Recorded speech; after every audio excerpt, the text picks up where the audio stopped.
저는 그냥 상승론자입니다. 아, 그래요? 대표적 적폐 중에 하나이고요. 그런데 저는 상승이라 해서 뭐 작년, 재작년 상승했지 뭐 15%, 19% 이런 상승은 이제는 거의 끝난 게 아니냐.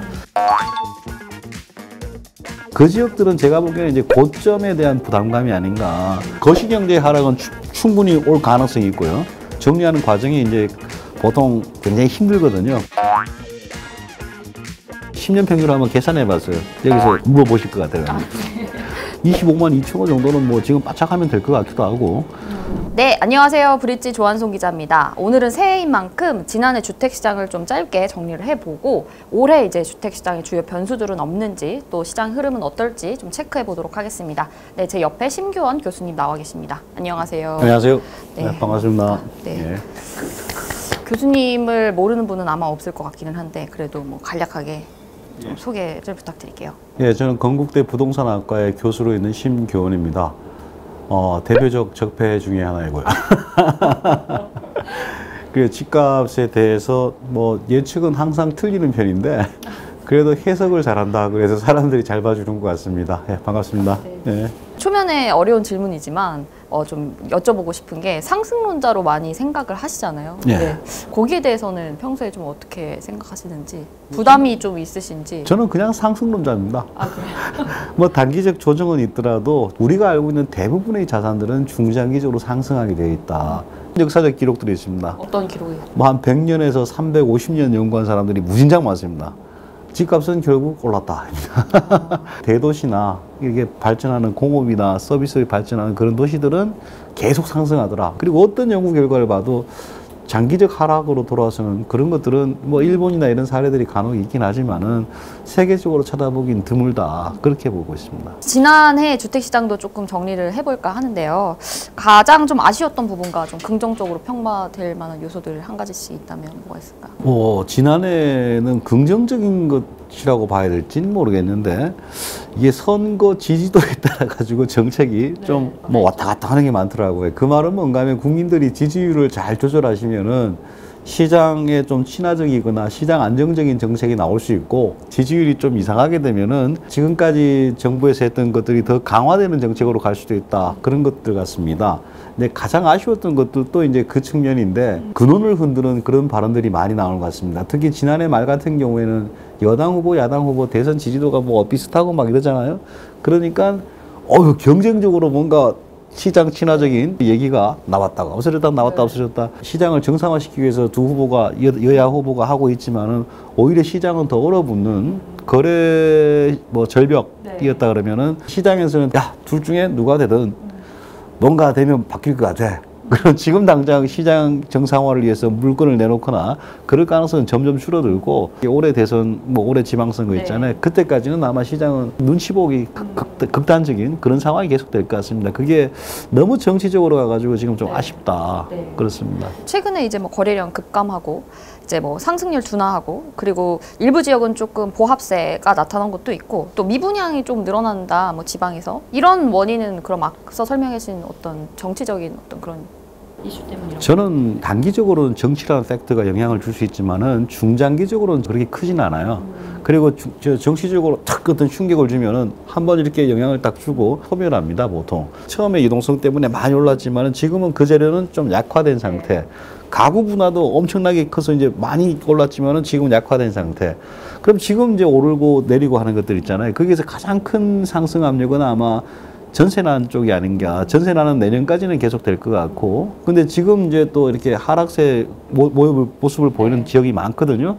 그 지역들은 제가 보기에는 이제 고점에 대한 부담감이 아닌가. 기본적으로 시장이라는 게 사람들이 싸다고 여기면은 올라가는 거고 비싸다고 여기면 떨어지는 건데 지금은 집을 가진 사람이나 집을 사려고 하는 사람이나 둘 다 이건 너무 비싼 거 아니야? 그리고 가진 사람들 중에 상당수는 야, 지금 양도세만 좀 풀리면은 내가 1, 2억 싸게 내놓을 수도 있다. 그리고 이제 좀 현금화 시키고 그리고 또 한 몇 년은 좀 지켜보는 거 아니면 또 이제 은퇴를 앞둔 사람들은 또 뭐 약간 외곽으로 가겠다. 그런 수요들도 있거든요. 그런 것들이 이제 눈치 보는 장사에서 하락의 움직임을 뭐 보태주는 게 아니냐 뭐 그런 생각이 있습니다. 미분양에 대해서는 늘고 있다라고 보지도 않습니다. 과거에 뭐 200개, 300개 있다가 이제 한 500개, 1000개 이렇게 가는 건데 사실 우리가 미분양 제일 많았을 때는 거의 한 20만 호 가까이 간 적이 있습니다. 한참 논의가 있었던 게 적정 미분양 개수는 무엇일까? 미분양에는 항상 있어야 됩니다. 그래야지 국민들이 사고 싶을 때 바로 살 수도 있고 새 아파트를. 근데 최근에 미분양이 너무 없었다가 조금 늘어나는데 그때 나왔던 숫자가 대략 한 10만 호에서 7만 호 정도 미분양이 있으면 시장에서 감당할 수 있는 거다. 그리고 지금 나오는 미분양은 재밌는 게 뭐 대구나 이쪽에 좀 생기고 있잖아요. 예를 들어서 이제 뭐 황금동, 수성구 이런 데는 어마어마하게 좋은데 요 경계에 있는 사람들이 중심에 있는 가격 비슷하게 내놓은 거예요. 그럼 미분양이 될 가능성이 높죠.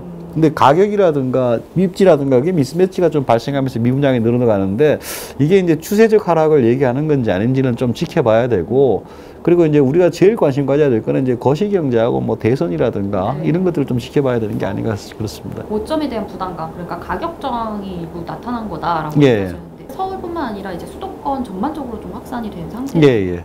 그러면은 좀 자연스럽게 좀 조정이 될 수 있는 거 아니냐라고 볼 수도 있는데. 그렇죠. 조정은 항상 일어납니다. 어떤 자산이든 올라갈 땐 이렇게 올라가는 건 하나도 없고요. 이렇게 올라와서 너무 많이 올라온 거 아니야? 그럼 이제 많이 올랐다고 생각하는 사람은 팔기 시작하고 이렇게 조금 떨어지죠. 그죠? 떨어졌다가 이제 그 다음에 많이 떨어진 거 아니야? 또 사거든요. 그럼 이 올라갔다가 떨어졌다가 하는 조정폭에 대한 이해의 문제입니다. 이 조정폭이 우리가 이제 한 86년부터 했으니까 한 36년 정도 지수를 조사한 적이 있는데 한 2007년까지는 뭐 조정이 거의 없었다고 보시면 됩니다. IMF. 과거에는 이제 올라갔다가 멈췄다가 또 올라갔다 멈췄다 이러고 그 이후에는 이제 좀 빠졌다가 올라갔다 이런 모습을 좀 보여주거든요. 그럼 이제 이렇게 빠지는 폭이 어느 정도냐. 이 빠지는 것을 이제 내가 착 칼같이 보고 먹고 들어가겠다. 이렇게 생각하는 건 아마 거의 불가능할 거예요. 불가능하겠죠. 근데 이제 전반적으로 대세 상승할 거냐 아니면 5년, 7년 정체를 보일 것이냐. 우리가 정체를 보이면 한 7년 뭐 이렇게 가는 경우도 있거든요. 지금은 이제 너무 오버슈팅 돼가지고 이게 확 떨어지는 게 아니냐. 제가 보기에는 이렇게 올라갔다가 떨어졌다가 이렇게 갈 거냐 아니면 약간 올라갔다가 이렇게 떨어졌다가 올라갈 거냐. 이 둘 중에 하나인데 이것들을 뭐 귀신같이 맞히는 건 거의 불가능하고 근데 이게 하락세에 대한 위험 같은 것은 지금은 좀 약한 것 같아요. 그건 왜라고 왜 그런가 하면은 과거의 IMF 충격이라든가 금융위기 또는 유럽발 재정위기 이런 게 왔을 때는 그야말로 전체 경제에 거의 다가 수요가 급감을 했거든요.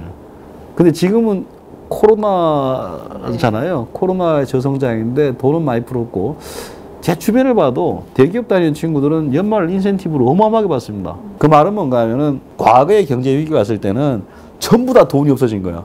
그래서 1000억짜리 빌딩을 300억에 팔았거든요. 그래도 살 사람이 없었어요. 근데 지금은 좀 다른 게 50% 가까이가 어마어마하게 뭐 기록을 세울 정도로 매출이 좋아지고 있습니다.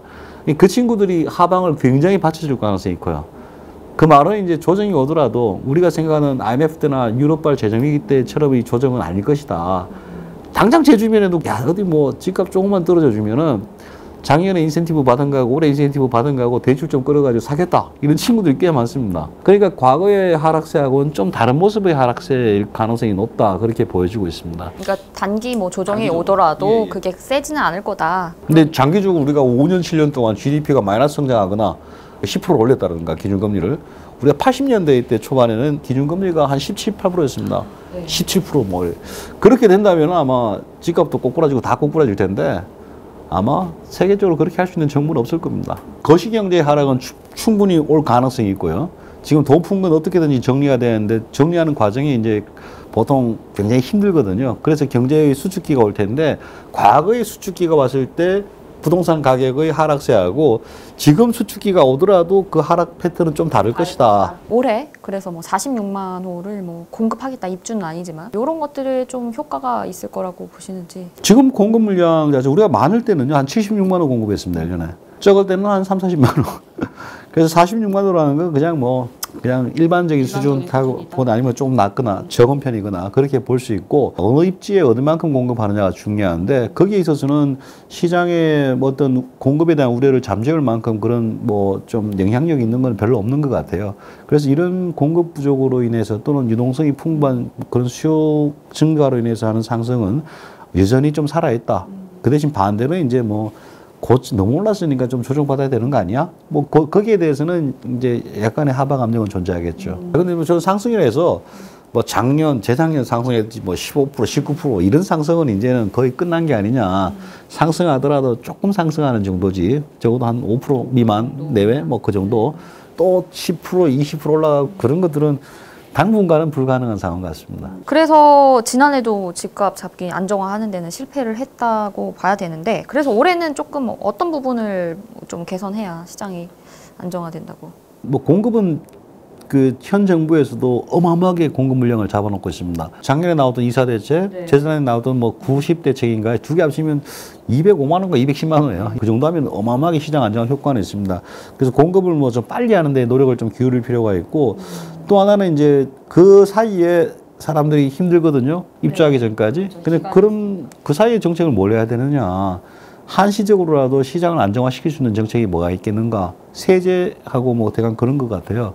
세금 같은 것들을 좀 한시적으로 다주택자라든가 이 사람이 물량을 시장에 내놓게 하고 내놓으면은 안정 효과가 있거든요. 그런 단기적으로 할 것들도 좀 같이 해야지 나중에 이제 공급 때까지 좀 버티는 그런 게 아니겠는가. 현 정부에서 하고 있던 정책들을 한번 쭉 난이를 해가지고 여야 상관없이 이게 진짜 서민들이나 중산층 주거 안정 또는 경제 플러스냐 마이너스를 한번 진지하게 판단을 해보십시오. 판단해서 마이너스였다. 그럼 과감하게 정상화시키는 거 없애든가. 플러스였다. 그럼 강화시켜도 되고요. 그리고 마지막으로 이거는 정말 필요하다고 보는데 우리가 이제 세계적으로 엄청난 실험을 한 겁니다. 이렇게 주택 정책을 가지고 실험하는 나라는 제가 알기로는 없습니다. 최근 한 뭐 몇십 년 사이에. 근데 그런 실험 과정에서 피해를 입은 사람이 너무 많습니다. 얼마 전에 청와대 할머니 노부부께서 올렸는데 공시가격 8억 2천 되는데 종부세를 냈는데 해결책이 이혼을 하든가 월세를 올리든가 둘밖에 없다. 뭐 그런 아픈 사연들이 많습니다. 근데 과연 그분들에 대해서 이렇게 투기꾼 한 명 잡기 위해서 그런 분들을 다 때려잡아야 되는 건지 적어도 그런 분들에 대해서는 합리적으로 판단해서 어떤 정부가 되든지 구제를 좀 해줘야 됩니다. 그것도. 그러니까 우리가 투기꾼 한 명 놓칠 가능성 때문에 선량한 사람 100명을 인질로 잡고 있는 거거든요. 71억짜리 전세가 우리나라에서 제일 비싸거든요. 71억짜리 전세를 국가에서 보호해주고 있습니다. 그리고 20, 30억짜리 압구정동 청담동 3, 40억 이런 아파트를 임대사업자로 인정해서 세금 혜택을 줬어요. 그럼 완벽하게 정책을 잘못한 거거든요. 보통은 서민용 주택을 임대를 하거나 여기에 혜택을 주는 거지. 도대체 정책을 만들 때 보통 이렇게 부자들 거는 잘라가지고 국가에서 지원 안 해줍니다. 근데 우리는 뭐가 그래 급한지 일단 다 해놓고 보는 거예요. 그래서 전세 71억을 국가에서 보호해주고 아파트 3, 40억짜리를 국가에서 세제 혜택을 주고 그 정책 설계 같은 것들도 좀 신중하게 촘촘하게 하실 필요가 있습니다. 대선과 지방선거가 이제 올해 주택시장을 흔들 거로 예상을 하셨는데 이제 선거 결과에 따라 좀 어떤 양상이 흘러가실 거로 보시는지. 저는 이제 누가 되든지 간에 집값은 오를 가능성이 높다. 왜 그런가 하면 지방선거가 있거든요. 네. 그 3월달 대선에서 대통령이 이제 컨트롤할 수 있는 부분이 있고 그 다음에 지방자치단체장 그리고 지방의회가 조절할 수 있는 부분이 있는데 대통령 후보는 누가 되든지 간에 지자체 같은 경우에는 아마 개발 친화적인 정책이 나올 가능성이 높지 않겠냐. 지금까지 가격 폭등에 대한 부담이라든가 그리고 최근에 도시 재생한다면서 너무 이렇게 개발을 눌러놓고 그냥 뭐 페인트만 칠하고 그런 것들이 많았는데 실제 재건축, 재개발을 통해서 공급하는 것들이 아마 지자체장들의 주요 목표 중에 하나가 될 거예요. 그 말은 대선은 어떻게 되는지 간에 일단 개발 호재 요소가 굉장히 커진다. 그래서 서울 같은 경우에도 아마 지금 여당, 야당 후보가 나올 텐데 지금 현 시장은 이제 뭐 개발 친화적이고 풀겠다는 게 있고 아마 여당 후보가 나오더라도 자, 개발을 다 묶어가지고 지금부터 규제를 하겠다. 그렇게는 못할 거예요. 그 말은 이제 그 개발 호재로 작용할 가능성이 있다. 지방선거는. 근데 사실 250만 호면 적은 숫자는 아니잖아요. 물론 사실 많은 숫자도 아닙니다. 많은 숫자도 아니다. 왜 그런가 하면은 최근 10년간 인허가 물량 기준으로 보면 우리가 10년 평균을 한번 계산해 봤어요. 여기서 한번 물어보실 것 같아요. 네. 최근 10년간 우리나라 인허가 물량이 57만 호입니다. 인허가? 연간 57만 호. 네. 57만 호면 곱하기 5 하면은 5, 25, 5, 7, 35, 285만 원이에요. 최근 10년간 공급했던 게 5년 대통령 임기로 보면 285만 원을 공급했습니다. 그래서 여당 후보나 야당 후보나 250만 원 한 거는 결코 많은 양은 아니고요. 우리가 이제 일반적으로 공급하던 물량을 그냥 뭐 좀 유지하겠다 그런 측면으로 봐야 되는 게 아니냐. 또 하나는 이제 그걸 어디에다가 어떤 가격으로 공급하겠냐 그런 것들이 더 중요한 것들이죠. 같은 250만 호라도 이제 민간 재건축하면은 사실 일반 분양 물량이 좀 적기 때문에 그 공급 물량을 충분히 채울 수가 있을까 이런 생각이 있긴 하던데. 제가 그냥 한번 이렇게 추산해 보니까 우리나라 일단 재건축 서울에서 네. 박원순 시장 때 못한 게 한 25만 2천 호입니다. 네네. 그건 뭐 시의회에서 조사한 것들이 나와 있고 그 연구 결과로 나와 있는데 25만 2천 호 정도는 뭐 지금 바짝하면 될 것 같기도 하고 그다음 재개발 같은 경우에는 한 거의 한 29만 호가 지금 지정되어 있고 시행이 안 되고 있어요. 그 물량은 꽤 많이 빨리 나올 수 있는 물량이다. 네. 그래서 뭐 재개발 재건축 같은 걸 좀 활성화시키고 그런 것들은 굉장히 필요한 것들이다. 그리고 그 물량 민간하고 이제 공공하고 나눴을 때는 아무래도 민간이 다 공급하거든요. 그래서 민간이 어떻게든지 가격이 있으면 이렇게 공급이 늘어나게 하는 시스템을 만드는 게 중요하고, 그 다음에 이제 재개발 재건축에 있어서 민간 뭐 했는데 일반 분양이 얼마 안 되느냐, 몇 개 안 되지 않느냐 그런 비판이 있는데, 실제 재건축 같은 거 하면은 세대수가 많이 늘어납니다. 1000세대짜리 용적률 100%를 300%라면은 한 2000세대 되거든요. 네. 1.5에서 200까지 늘어납니다. 재개발은 숫자가 그리 늘진 않아요. 1000세대짜리 하면 한 1200개? 세대수는 오히려 줄입니다. 그게 이제 거주 세대수는. 네. 외국 가면 옛날에 문간방에 세대로 살던 사람이 아파트로 지으면 문간방에 세는 못 살잖아요. 그렇죠. 네. 그래서 거주 세대수는 오히려 줄어드는 효과가 있긴 하지만은 그 자체가 일반 분양분이 몇 개 안 되고 몇 개 안 된다 이런 것도 중요하지만은 아주 뭐 못 살게 것 같은 주택이 누구나 원하는 주택이 되는 거예요. 새 주택으로 바뀐다는 게 중요합니다. 지금 서울 집값을 움직인 거는 반지하방 가격이 폭등해서 움직인 게 아니고 그렇죠.